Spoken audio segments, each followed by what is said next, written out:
Olá, queridos, sejam bem-vindos a mais uma videoaula. Hoje, dando continuidade ao nosso tema, nós estávamos vendo o processo de industrialização do Brasil, como isso vai se dando, né, bem historicamente, começando lá com Getúlio Vargas e depois a gente vai avançando, JK, os militares, até a gente ter essa configuração espacial, tá? A indústria brasileira, ela está concentrada em alguns pontos e ela tem alguns problemas específicos bem aqui do Brasil, tá? Então, vamos por partes, vamos primeiro tentar avaliar um pouquinho a definição do que a gente entende pela indústria, do que é a indústria. Gente, a indústria ela faz parte de um setor chamado de setor secundário da economia, tá? O setor primário é a agricultura, extrativismo, pecuária. O setor secundário são os vários tipos diferentes de indústria. O setor terciário vai ser o setor de comércio e serviços e a gente tem também o setor informal, tá?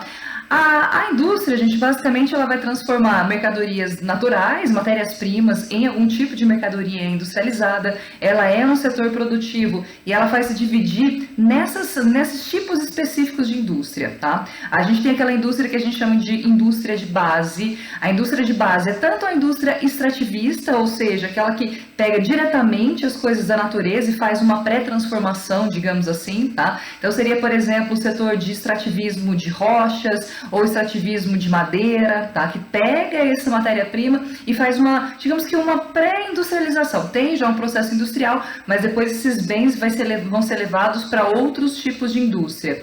A indústria de bens de capital, gente, são as indústrias que transformam, digamos, matéria-prima em outras matérias-primas para outras empresas. A gente vai ter o setor aí de siderurgia, metalurgia, petroquímica, tá? Que são empresas que pegam o material, né, esse material que vem do setor extrativista, transformam em alguma outra coisa, por exemplo, chapas de aço, tá? Aqueles tonéis enormes de aço, e aí levam o aço para outras indústrias, que aí são essas três próximas, tá? Então, na indústria de base, você produz coisas que serão utilizadas por outras indústrias e não pelas pessoas comuns, como eu e vocês, tá?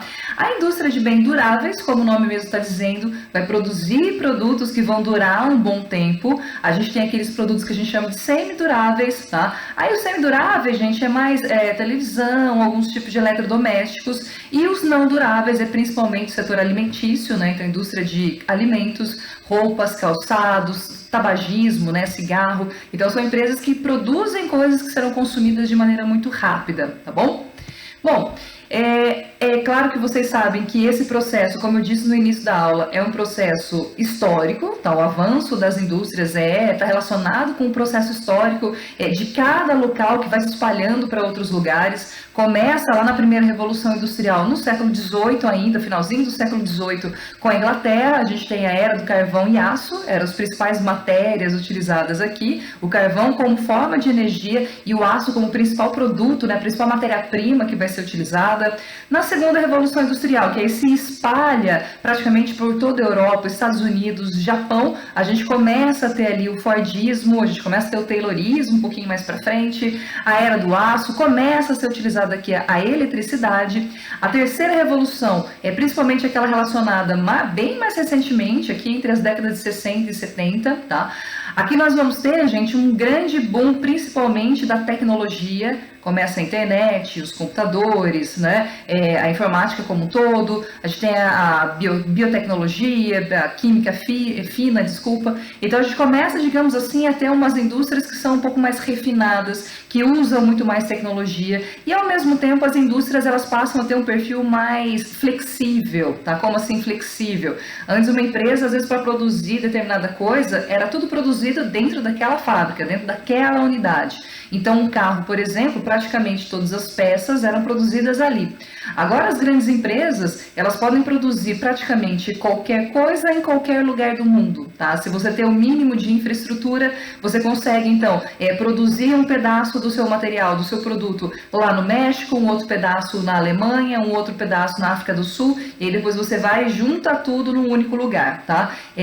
Às vezes, não sei se vocês já viram, tem um exemplo da Boeing, né? Que tem um dos aviões dele ver que praticamente todas as peças são produzidas em outros lugares do mundo, e aí eles são todos unidos lá na fábrica dos Estados Unidos, e lá é que eles montam o produto total. Então é nesse sentido que a gente fala de flexibilização. Então você flexibiliza a forma que você produz, tá? Então você não precisa estar tudo junto, né, ou todo mundo próximo para produzir aquele mesmo produto. Você pode expandir aí para o mundo inteiro, deixando a produção muito mais flexível, mais fácil, né, mais simples, digamos assim, de uma certa maneira. Bom, eu não coloquei a quarta revolução industrial, gente, porque ela ainda está no início, né? Ela ainda está se iniciando. A diferença dessa última quarta que teoricamente nós estaríamos vivendo, é que você vai ter a grande marca da internet, que inclusive vai ter um nome aqui, a internet das coisas, dando a ideia de que tudo de alguma forma estaria interligado. Então todas as coisas, todos os materiais, né? Se eu estou dentro da empresa, por exemplo, é a ideia de que muitas vezes você não precisa nem mais de pessoas, tá?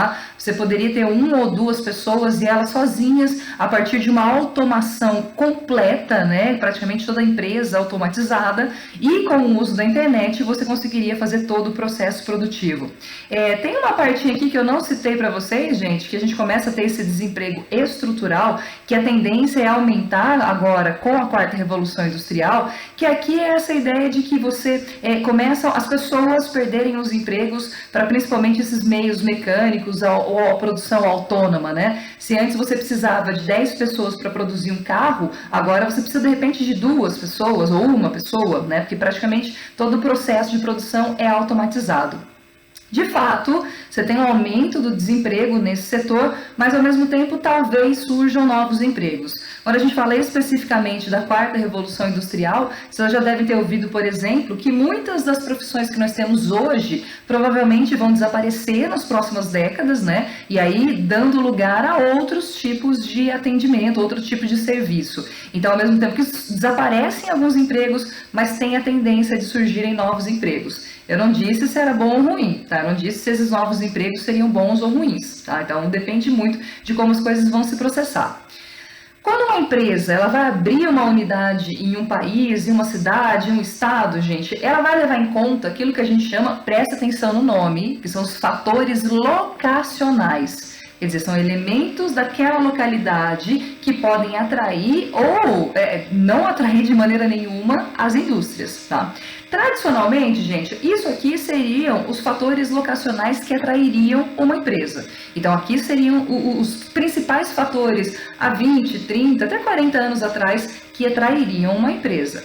A empresa, antigamente, ela queria uma mão de obra farta e barata, claro que elas ainda querem isso, matéria-prima abundante, meios de transporte, disponibilidade de energia e mercado consumidor. Tá? Então, antigamente, isso aqui era o padrão que uma empresa procurava, principalmente uma transnacional procurava, quando ele se encaminhava para qualquer país para abrir uma unidade em outro país que não fosse seu.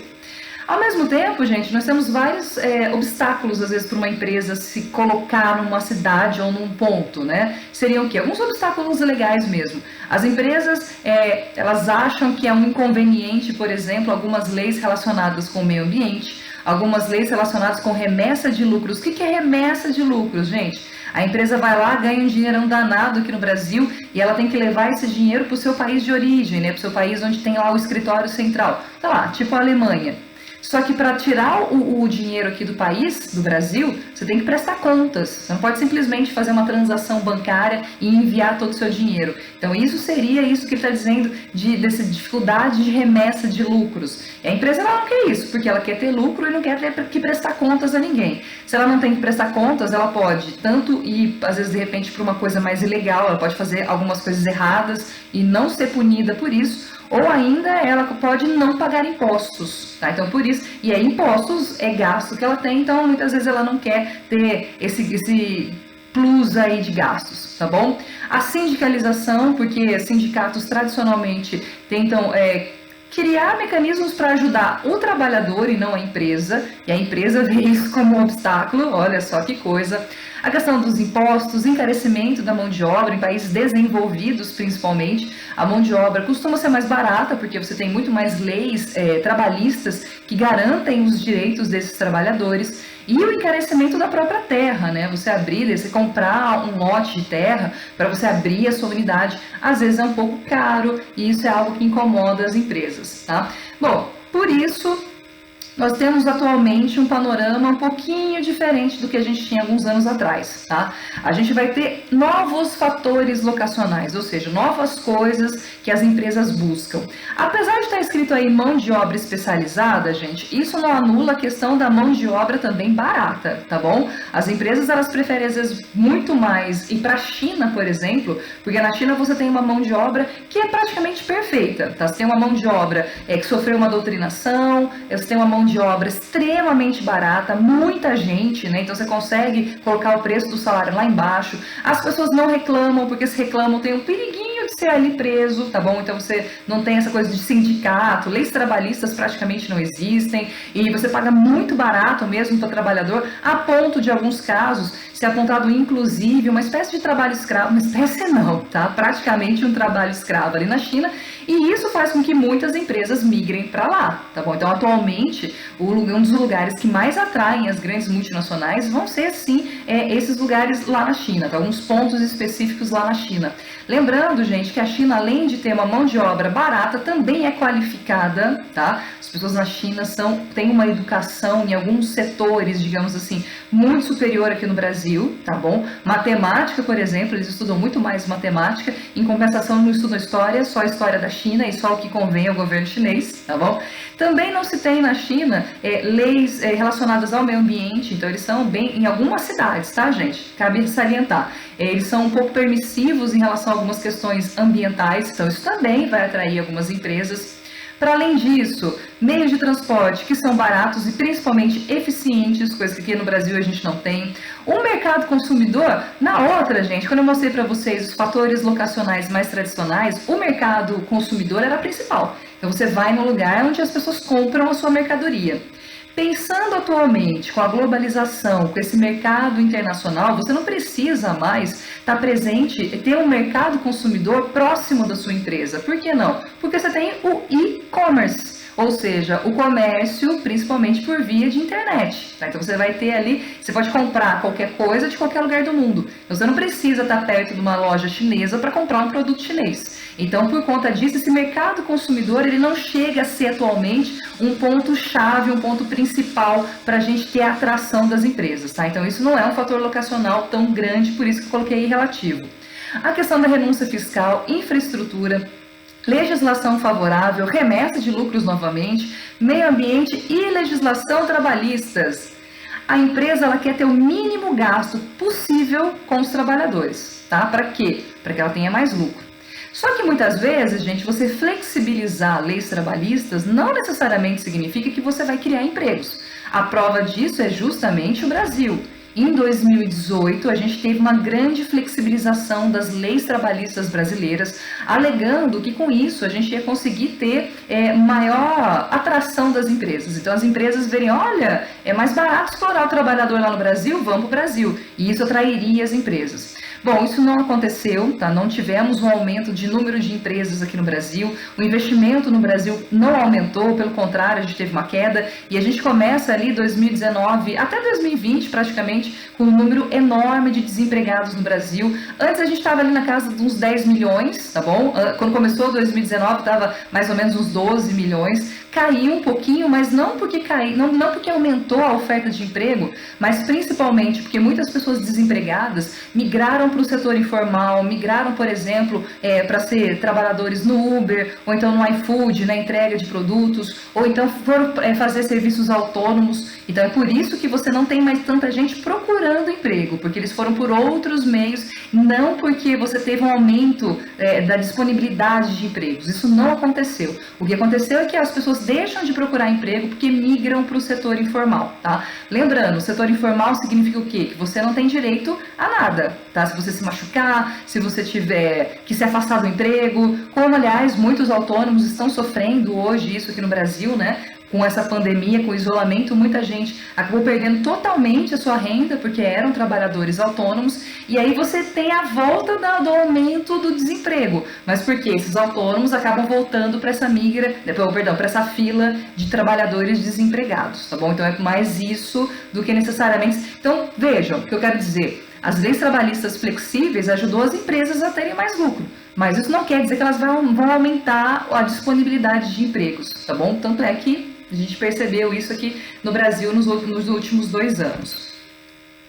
Gente, por questões históricas, o eixo Rio-São Paulo continua sendo o eixo com o maior número de empresas, de indústrias, de tipos, inclusive, de indústrias, uma diversificação enorme, um dinamismo muito grande nesse setor industrial, tá? Lembrando que não quer dizer que o Brasil bombe no setor industrial, a gente tem um setor industrial ali relativo. Porém, esse eixo Rio-São Paulo está relacionado ainda a fatores históricos, nós já vimos. No estado de São Paulo a gente começa a construção, primeiro ferrovias, mas logo depois também a gente vai ter as rodovias. Então você já tem uma infraestrutura lá em São Paulo, você já tem um mercado consumidor, você tem a geração de energia. Então esses 2 pontos começam a concentrar mais pessoas, isso atrai também, né, mais indústrias que buscam o mercado consumidor.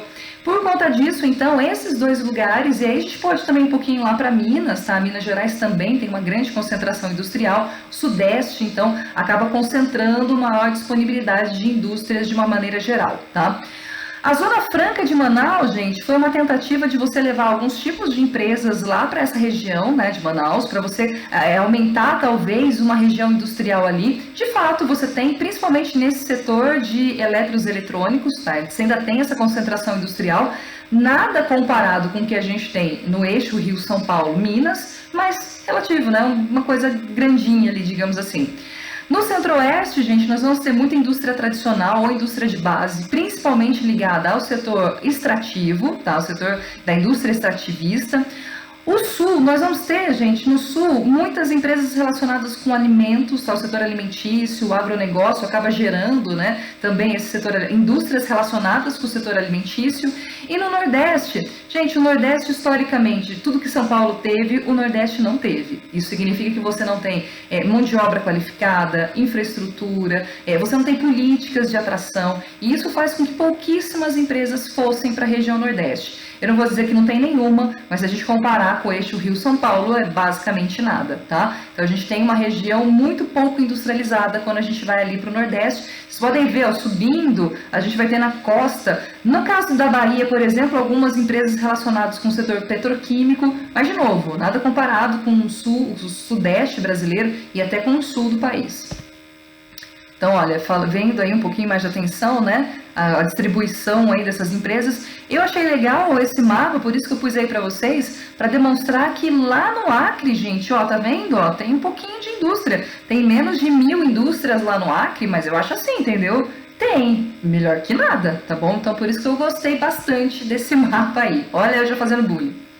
Atualmente nós vamos ter algumas tendências, tá? Tendências nesse processo, digamos que a forma como essas empresas estão se reunindo. Se eu pegar antigamente, a gente ia ter muita empresa na cidade de São Paulo, no grande ABC paulista, e aí um pouquinho talvez em Campinas ali, né, migrando um pouquinho mais para o norte do estado de São Paulo. Atualmente, gente, nós tivemos aquilo que a gente chama de desconcentração industrial, que é exatamente o que o nome está dizendo. Você vai ter as grandes empresas de São Paulo migrando da cidade de São Paulo. Por quê? A cidade de São Paulo é cara, é poluída, tem muito trânsito, mesmo a mão de obra para chegar num lugar demora bastante. Então as empresas elas começaram a perceber que é muito melhor você migrar da cidade de São Paulo e ir para onde? Ir lá para o Nordeste? Não, você ir para o interior de São Paulo.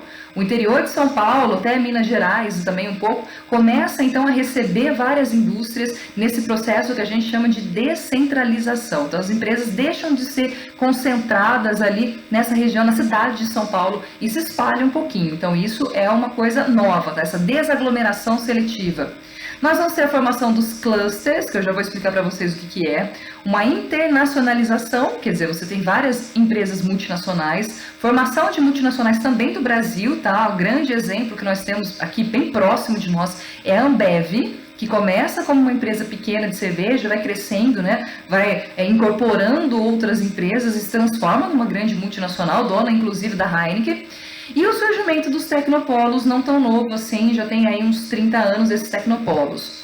Bom, pensando nos clusters, gente, cluster é uma concentração geográfica de empresas que de alguma maneira estão interrelacionadas, tá? Seria mais ou menos uma espécie de condomínio de indústrias, só que nesse condomínio de indústrias estão presentes indústrias que têm uma coisa a ver com a outra. Então, digamos assim, olha, você tem a indústria, exemplo, tá, gente? Você tem uma indústria automobilística, mas que não faz todas as peças. Porém, do lado você tem a indústria que faz o amortecedor, do lado você tem uma outra que faz o freio, do lado você tem uma que faz o vidro, ou que processa o vidro. Então, você tem várias empresas dentro do mesmo conjunto ali, praticamente no mesmo espaço industrial, fazendo coisas próximas umas das outras. Para quê? Quando você faz isso, você consegue ter uma infraestrutura que é muito mais dinâmica, e você não tem a questão da logística, tá? Você elimina, por exemplo, a questão do transporte dos produtos, né? Muito mais simples para você transportar, então acaba sendo uma facilidade muito grande. É uma tendência atual, tá? A gente vai ter esses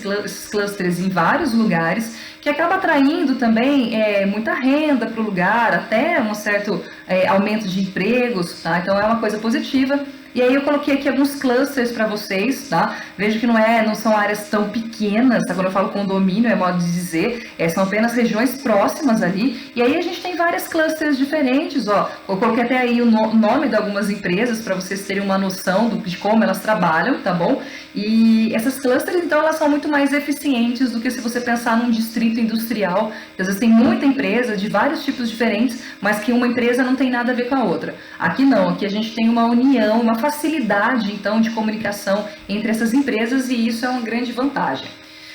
Amores, quero mostrar um pouquinho para vocês o panorama do Brasil enquanto um país industrializado, tá? Infelizmente, não trago boas notícias, tá? O Brasil, ele não é dos países nem mais industrializados, nem mais competitivos, nem aquele mais atraente, tá? Para as grandes transnacionais. Então, a gente apresenta uma série de problemas que dificulta demais esse processo de aumento da industrialização. E lembre-se sempre, países desenvolvidos são também países altamente industrializados. E com uma indústria não extrativista, ou indústria de base, como a gente tem aqui no Brasil. Indústrias de alta tecnologia, indústrias relacionadas com informática, indústrias relacionadas com a petroquímica, ou só com a química, né, fina, farmacêutica. Então é outro tipo de indústria do que a gente tem predominantemente aqui no Brasil, tá? Bom, vamos a alguns dados. O Brasil, ele vem perdendo bastante a sua competitividade, tá? Por que a gente perde competitividade? Gente, nós temos muitos fatores que envolvem essa queda de competitividade. Tem a questão relacionada, por exemplo, com a infraestrutura brasileira, tá? Se eu pensar nas rodovias do Brasil, se eu pensar na forma como esse transporte é feito, ele é mal feito, ele é caro, tá? Lembro, inclusive, a gente teve a greve dos caminhoneiros uns anos atrás, então isso já é um indicativo. Para além disso, os impostos brasileiros são muito caros, e é grande sacanagem, porque quando eles fizeram lá em 2018 a reforma trabalhista, era para desonerar as indústrias. Então, teoricamente, as indústrias estariam gastando menos com os trabalhadores. Não é mentira. Só que eles poderiam ter ido por outro caminho. Eles poderiam, por exemplo, ter diminuído a carga tributária ou o número de impostos que se pagam. Lembrando que esses impostos, eles são aqui no Brasil muito mal desviados, muito mal feitos, muito mal usados, né? E a gente tem, principalmente no setor político do Brasil, uma carga, um Estado muito pesado. Quer dizer, você tem muitos trabalhadores, aqueles cabides de emprego, pessoas que são parentes de não sei quem, que está lá como secretário de não sei tal pessoa, né? Então, o problema quando a gente fala do setor público no Brasil, temos que tomar muito cuidado.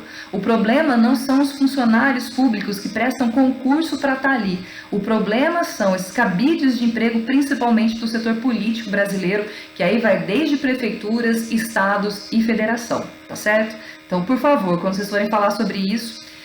Então, o Brasil, ele vai perdendo competitividade, a gente deixa de ser um país competitivo em nível internacional. Em 2018, a gente estava lá no número de 80, bem abaixo do que a gente estava em 2013, por exemplo.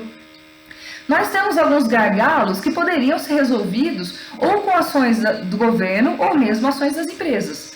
Por exemplo, o governo poderia ajudar melhorando essas infraestruturas, melhorando, por exemplo, a qualidade da educação. Por que educação? O que tem a ver educação? Gente, se uma das coisas que as empresas procuram é mão de obra especializada, né, uma mão de obra qualificada, o trabalhador brasileiro, infelizmente, não tem qualificação. Tá? Se eu pegar nível tanto de educação básica, educação do ensino médio, educação superior, né, as várias faculdades particulares que nós temos no Brasil, que são péssimas, isso indica que a gente não tem qualificação. Então o governo poderia melhorar em infraestrutura, carga tributária, melhoria na qualidade do ensino como um todo e não só de alguns, né? Então tudo isso ajudaria para que o Brasil fosse um país mais competitivo. A gente vai no contrário, né? A gente, em vez de melhorar a educação, a gente piora.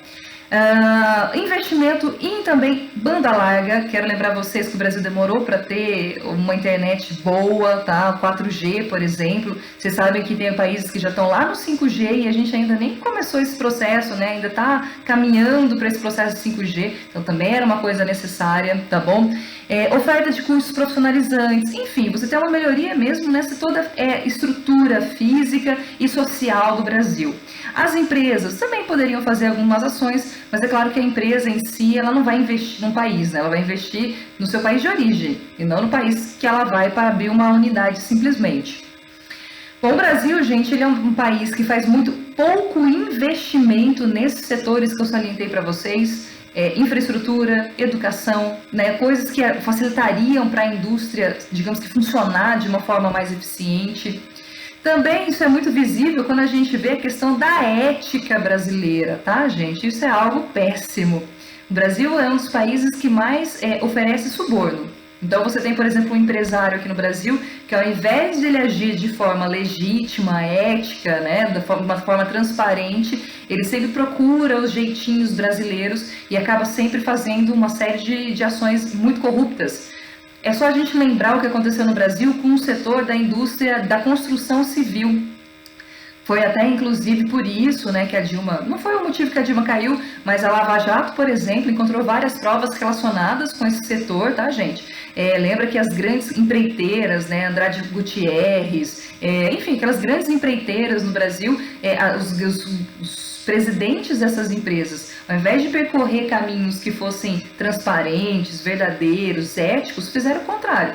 E aí conseguiam contratos com o governo brasileiro, mas sempre por meios ilegais, sempre de uma maneira muito errada, tá? Então isso também é um problema sério no Brasil, esse grau de transparência, como o Brasil ainda é um país muito corrupto. Esse 107 aqui, essa classificação, quanto pior a classificação, gente, significa que maior frequência de irregularidades e subornos, tá?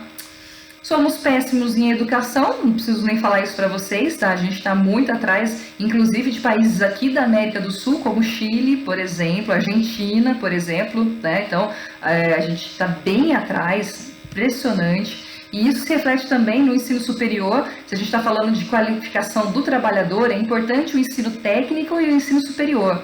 Aqui no Brasil, cerca de apenas 16% da população tem o ensino superior. Gente, compara lá com a Coreia do Sul, compara com o Canadá, compara com a Rússia, tá? Então, realmente, o Brasil extremamente atrasado numa série de setores que são fundamentais e que a gente chama de gargalo, né? Coisa que dificulta esse processo de avanço das empresas. Uma outra coisa que não está nos slides, mas cabe a gente salientar, gente, é que aqui no Brasil a gente também não tem investimento para as pequenas e médias empresas. E quem mais emprega no Brasil, quem mais, digamos que aumenta o número de empresas a longo prazo, o número de empregos a longo prazo, são as pequenas e médias empresas. Para essas empresas funcionarem, muitas proporcionalmente, elas têm que pagar às vezes muito mais encargos, muito mais impostos do que as grandes transnacionais. E isso também é uma coisa que dificulta. Se a gente investisse mais nessas pequenas e médias empresas, certamente a gente teria mais facilidade para o crescimento econômico do Brasil, tá bom? Não temos isso. A gente tem ainda o investimento das grandes, mas elas não se interessam pelo Brasil por essa série de problemas que eu mostrei para vocês, o que significa que muito provavelmente a gente não vai ter um crescimento tão a longo prazo não, tá? E aí veio o coronavírus, acabou com tudo, né? Então a tendência é essa daí mesmo, tá certo? Bom, era isso que eu tinha para mostrar para vocês, espero que vocês tenham entendido, muito obrigado pela atenção de vocês, tá bom? Um beijo enorme para vocês, fiquem bem e até semana que vem, gente. Tchau, tchau.